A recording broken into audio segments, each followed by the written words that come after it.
Maron's new special is called Bleak to Dark. Let's get into it. This special is on HBO, or was, maybe that's called Max now. Whatever it's called, definitely go there and watch the special first, then come back for some critique. I have listened to thousands of hours of Maron on his podcast. I started listening years ago, but for all that, I haven't seen too much of his actual stand-up. I watched the previous special, Thinky Pain, but it's weird to have consumed so much of a comedian's material while also kind of not watching their actual comedy. Maron is on full throttle right out of the gate on this special. I don't want to be negative, but I don't think anything's ever going to get better ever again. A lot of specials seem to start this way now, with the comedian saying something along the lines of, wow, a lot of stuff has changed, which, to be fair, sitting here in 2023, yeah, a lot of stuff happened over the last 5 years in the world and in comedy. It would be insane not to mention it in some way. From here, Maron does a little chunk that he calls Voices from the Future. All right, so this is the first guy, Voices from the Future. I'm a little conflicted about this chunk because I think some of the fussiness about how it will be seen by the audience is funny, because it's just Maron being Maron. But I also feel like if you put out a pad of paper that said Voices from the Future in the lobby, just about anyone could have written the punchlines. But it's not the last time in the special where Maron will do something and then reference performing it as a one-man show in a black box type setting. He's aware of the fact that the chunks feel something like something different than stand-up, even though really stand-up can be anything you want it to be. The chunk after that starts to get into some more insights where Maron is talking about what the great reality split has done to stupid people. He's got some fresh takes on it here, which are valuable. But now there's a new stupid, a brazen, sort of shameless, confident stupid that's just loaded up with all kinds of bullshit information. It has a tone to it. I'll try to do a little of it for you, the tone. Oh, so you're a scientist?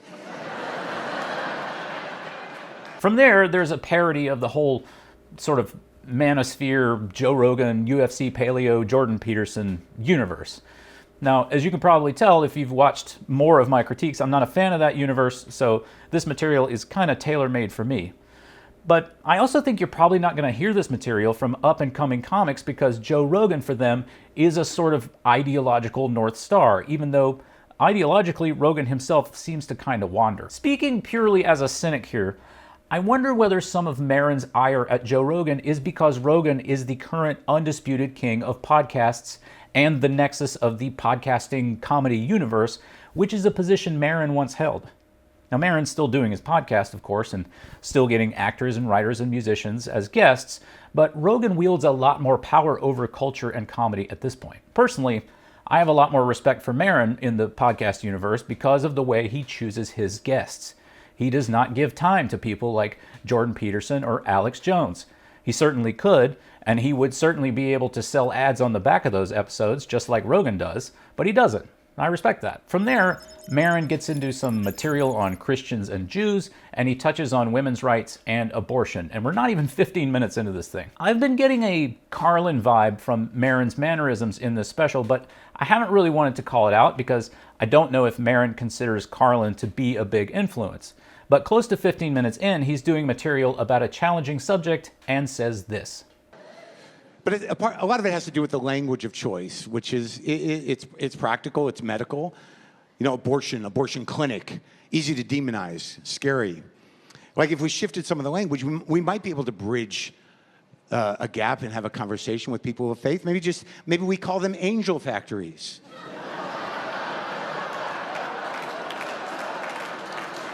This idea of changing the names of things and that having an impact on how they are perceived strikes me as a Carlin-inspired thing to say, but then again, it's not like George Carlin's the only person to say that. From there, this special kind of calms down some and gets into aging and family. Now, it's a little wild to say that the special is calmed down because the stuff that Maron delivers about his family is pretty heavy.